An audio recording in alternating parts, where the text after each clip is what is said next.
Goeiemôre julle. Vandag wil ek so 'n bietjie ernstig gesels met al die Afrikaanse mense. Hoekom is dit so moeilik vir Afrikaners om ander Afrikaners te help? Social media het vreeslik baie goeie content creators in Afrikaans. Maar nie almal word gesponsor nie. Nie almal kry karre en trips nie. Hoekom is dit so moeilik om net daai subscribe knoppie of volg knoppie te druk? Dit gaan niks vir jou kos nie.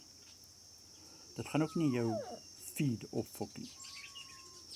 Al wat dit gaan doen is dit gaan die creator help om 'n skare op te bou, en hoe meer followers of subscribers jy het, hoe gunstiger kyk besighede na jou kanaal en hulle besluit om jou te sponsor of nie. Nou wat gebeur as 'n maatskappy 'n creator sponsor? Jy gaan beter content kry. Jy gaan beter video's kry. So, asseblief mense, vir al julle Afrikaners, want ek praat nou net van Afrikaanse content creators.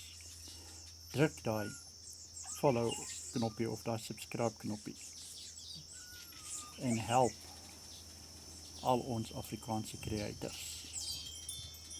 Baie dankie en mag julle almal 'n baie lekker dag hê.